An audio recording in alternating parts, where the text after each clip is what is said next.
자, 오늘의 주제는 바로 이것입니다. 12.16 대책에 후폭풍이 분다. 그러면 이 후폭풍이 언제까지 이게 불 것인지. 지금 12.16 대책이 나오면서 좀 많이 위축되어 있으신 분들이 많은데요. 제 강의를 오래 들었던 분들은 아마 그런 생각 안 하실 텐데, 자, 지난해에 그리고 여태까지 핵심 키워드, 사실 지금까지 지난해까지의 핵심 키워드라고 하는 게 정확하겠죠? 예, 핵심 키워드를 한번 보시죠. 규제 역설입니다. 규제 대책이 지금 상당히 많이 나왔지만 18번인가 나왔다고 하죠. 지금 그렇게 많이 나왔나 할 정도로 많이 나왔는데, 그런 규제 대책이 나올 때 시장은 잠잠하게 또 다시 가격이 좀 조정되고 하락하고 하다가 또 몇 개월 지나면 다시 상승하는 그런 규제의 역설이 우리가 지난 해까지의 어떤 핵심 키워드가 아니었나 생각이 합니다. 자, 규제의 역설입니다. 자, 규제로 시장을 잡기 위한 각종 규제에도 불구하고 시장은 단기적으로는 조정받고 가격이 하락을 조금씩 했지만 결국은 상승했더라라는 얘기죠. 자, 그래서 규제 효과가 최고 6개월을 못 넘겼다라는 거죠. 예, 효과가 6개월을 넘기지 못했습니다. 이번에는 6개월을 넘길까요? 아니면은 또 지난번 18번 대책 같이 6개월을 못 넘길까요? 자, 12.16 대책 시장 상황 한번 보시자고요. 관망 추세입니다. 그러나 사람들은 그렇죠. 이 집을 팔려고 하는 분들도 조금 팔려고 하는 그런 시간까지 어떤 결심이 필요하잖아요. 그 결심을 하는데 시간이 좀 걸리겠죠. 자, 또 사는 분들도 역시 마찬가지입니다. 지금 사는 게 맞는 건지 아니면 좀 이따 사는 게 맞는 건지 이렇게 관망하는 추세다라는 거죠. 그러나 제 판단은요. 4개월 이상 지속되지 못한다. 그러니까 올해죠. 올해 4월 달에 선거 있잖아요. 총선. 총선이 지나면서 다시 부동산은 서서히 또 상승 추세로 갈 것이다라는 게 제 생각입니다. 자, 역사적으로 왜 그러냐면요. 이 역사적으로 규제로 인해서 시장을 시장이 꺾인 그런 사례가 없다는 겁니다. 그리고 항상 단기적인 효과만 냈다더라. 이게 역사적인 사실이거든요. 이 역사적인 사실을 우리는 주시해야 됩니다. 무조건 대책이 나오면 큰일 난 애가 아니고 대책이 나왔을 때 그 대책이 어느 정도까지 진행이 될 것이냐, 효과가 이런 것들 잘 살펴봐야 된다는 얘기죠. 자, 규제는 반드시 부작용, 후폭풍을 수반합니다. 자, 이거 얼마 전에 나왔던 기사입니다. 수원 하늘재 더 퍼스트 1단지 전 평형 청약 1순위 마감, 최고 94대 1. 140가구 1번 모집에 12,783건 청약을 접수했대요. 그래서 최고 경쟁률이 83.62대 1, 평균 경쟁률 88대 1. 자, 이게 바로 풍선 효과입니다. 지금 그 초고가 아파트 15억 이상 되는 고가 아파트는 무조건 대출 금지. 그리고 9억에서 15억까지는 또 DTI 40%를 안 하고 9억까지는 40%, 그리고 9억이 넘는 것들은 20% 이렇게 또 규제가 또 들어왔죠. 그러니까 결국 규제가 없는 9억 이하짜리들, 이 9억 이하짜리들로 지금 쏠리고 있다. 시장이 이런 얘기입니다. 청약 시장은 아마 한동안 좀 뜨거울 것이다 이렇게 보여지죠. 자, 9억 이하짜리들 그러면은 5억 6억 하는 아파트들 있잖아요. 예, 그런 아파트들, 특히 경기권의 그런 아파트들은 어디로 향해서 간다? 6억, 5, 6억 하던 아파트들이 요 9억까지 키 맞추기를 할 가능성이 크다라는 거죠. 지금 이런 규제 대책이 효과가 있을 때까지는. 자, 규제의 틈새 구간 9억이로 한동안 시장 움직인다. 조금 전에 말씀드렸죠. 그래서 수도권 지역 보면은 노도강이 뭐냐 이렇게 또 물어보시는 분들이 있는데 노원구, 도봉구, 강북구입니다. 예, 여기 이제 9억 이하짜리들이 많잖아요.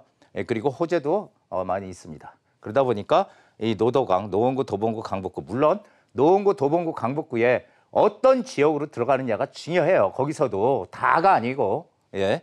자, 수원도 마찬가지고요. 광명, 다산, 미사, 용인 이런 데들이 이제 이 틈새 구간으로 이쪽으로 움직일 가능성이 크다. 지방 대전, 부산만 써놨는데 대전, 부산뿐이 아니라 대구도 마찬가지고요. 예, 그런 데에 9억 이하짜리들 이런 것들이 키 맞추기를 할 것이다. 라는 얘기를 하는 겁니다. 그래서 주로 이제 각광을 받지 않았던 이 좀 소외되었던 곳 위주로 상승 압력이 계속 높을 것이다. 이거는 무슨 투자 가치가 있어서 오르는 게 아니라 지금 규제 대책의 뭐라고요? 부작용이라는 거죠. 예, 부작용 때문에 이 갈 곳 없는 돈들이 일단 서울시장은 지금 막혀 있잖아요. 대출 규제로 꽉꽉 묶어놨으니 그렇다면 규제에서 좀 더 자유로운 곳으로 돈이 지금 흘러 들어가고 있다. 이렇게 인식을 이해를 하시면 될 것 같습니다. 자, 시장이 꺾일 수 있는 가능성이 있을까요? 많은 분들이 물어보는데요. 자, 지금 12, 16 대책이 뭐 역대급 대책이랍니다. 신문에 나오는 거 보니까 누군가 역대급 대책이란 말을 또 썼는데 무조건 나오면 다 역대급 대책이에요. 대책. 자, 그런데 시장이 꺾일 수 있는 가능성이 있냐 보면은 지금 뭐 갈 것 없는 이 돈들 1200조 우리나라 유동성이 지금 확보가 돼 있고요. 지금 저금리입니다. 저금리인데 금리가 또 한 번 더 내릴 수 있는 그런 가능성도 지금 충분히 가지고 있죠. 예, 오히려 유동성은 더 커질 수밖에 없고 재개발 재건축 규제로 인해서 이 신축의 희소 가치가 점점 커지고 있다. 지금 본래 서울 같은 경우는 항상 이 신축에 대한 희소 가치, 물론 어떤 지역도 다 마찬가지겠죠. 하지만 서울이 더 크다는 겁니다. 신축의 희소 가치가 점점 커질 수밖에 없다라는 얘기를 드리는 거고요. 왜냐하면 물건이 안 나오니까 신축이 없으니까. 그리고 뭐 올해죠 이제 토지 보상금 또 쏟아져 나오고 양도세 중과 임대사업자 등록, 매물이 잠겨 있죠. 지금 양도세 중과나 임대사업자 등록으로 물건이 잠겨 있기 때문에 공급 물량이 전혀 없어요. 그러니까 매물 잠김 현상이 점점 더 심화될 수밖에 없는 이런 상황이니 시장이 꺾일 수 있는 요소가 지금 없다는 겁니다. 시장이 꺾일 수 있다, 시장이 안정될 수 있다, 이런 논리는 공급을 확대해야 되는 방법밖에 없습니다. 공급 확대. 그런데 정부 기조가 공급 확대가 아니고 공급 절벽을 만들고 있죠. 공급 절벽. 예, 공급 절벽을 만들기 때문에 더더구나 이런 시장이 꺾일 가능성은 없고 오히려 올라갈 수밖에 없다라는 거죠. 그게 이제 정책의 이중잣대라고 저는 보는데요.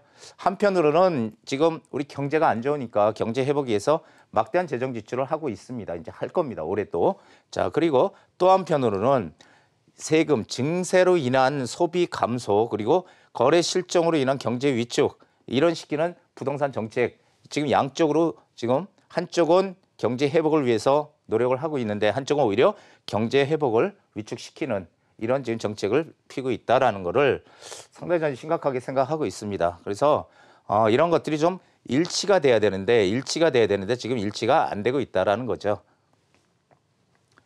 자, 투자자 우리 어떻게 움직여야 될까요? 제가 뭐 지난해에도 말씀드렸는데 투자자들 4월이 분기점이 될 것입니다. 그래서 4월이 분기점이 된다는 얘기는 다시 이 정책의 효과가 4월 달 이후부터는 다시 상승 추세로 방향을 잡을 것이다. 왜? 아무리 봐도 떨어질 가능성이 지금은 별로 없다라는 거죠. 그래서 오히려 올라갈 가능성이 크다라는 겁니다. 4월이 분기점이 되면은 우리는 조금 조정을 받는 기간이 있을 거 아니에요. 지금 12월 달부터 조금 뭐 물건이 금매도 조금씩 나온다고는 그런 기사도 나오죠. 1, 2, 3월. 이 3월 안에 움직여야 되지. 또 4월이 지나면은 또 가격은 또 올라 있다라는 게 제 생각이죠. 그러니까 이때 좀 움직이시는 그런 전략을 써야 된다. 그리고 어떤 전문가들은 뭐 어디가 저평가돼 있다 이런 얘기를 하지만 사실상 저평가라는 건 없습니다. 부동산 시장에. 가격이 싸다는 거는 싼 이유가 분명히 있는 거고요. 비싼 건 비싼 이유가 있는 거예요. 가격이라는 건 시장에서 형성되는 거지 집주인이 가격 올리는 거 아니다. 부동산 사무소에서 올리는 게 아니다라는 얘기죠. 예, 그렇기 때문에 저평가가 아니라 가격이 올랐어도 지금 오른 건 생각하시면 안 됩니다. 지금부터 더 오를 수 있는 곳이 있느냐, 아니면은 가격이 올랐는데 이제는 오를 만큼 오른 지역이냐, 이걸 보고서 우리가 투자를 해야 된다. 더 오를 수 있는 곳에 우리는 투자해야 되고요. 제가 늘상 얘기했지만 호재의 크기입니다. 호재가 있는 곳에 투자해라. 이 호재의 크기를, 호재라는 건 뭐예요? 뭐 교통망이 새롭게 뚫린다든지 뭐 지하철이 들어온다든지 이런 거죠. 그리고 뭐 이렇게 대규모 양질의 직장이 생긴다든지 이런 것들이에요. 이런 것들이 생길 때, 그리고 그 내가 살고 있는 지역이나 투자한 지역이 재개발이나 재건축이 된다든지 이런 호재가 있어야 된다는 거죠. 그래야지 집값이 오른다는 겁니다. 호재가 있어야 된다. 호재의 크기. 호재가 크면요. 호재가 아주 크게 되면은 어떻게 돼요? 가격이 많이 오르는 거고요. 작으면요. 작게 오르는 거예요. 작게, 조그맣게. 예, 그래서 우리는 되도록이면 호재가 큰 곳으로 들어가야 된다. 호재가 큰 곳으로. 예, 이렇게 이런 것들만 좀 지켜가면은 올해 시장도 우리 카페에 우리 열심히 보고 계시는 시청자분들에게는 이익을 낼 수 있는 기회가 될 것이다라고 저는 생각을 합니다.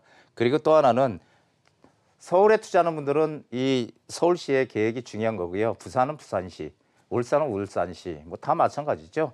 예, 그래서 각 지자체의 이 핵심 계획이 지금 어디에 지금 치우치고 있느냐, 이건 좀 공부가 필요한데요. 이런 것들은 전문가의 몫이라고 보고요. 이런 건 전문가의 몫이고요. 어쨌든 이런 것들만 요 세 가지만이라도 잘 지켜가면은 투자에 실패는 없다. 단지 이익의 크기가 좀 작게 나느냐, 길게 나느냐의 문제일 것이다. 이런 얘기입니다. 자, 오늘의 명언은 이렇게 됐네요.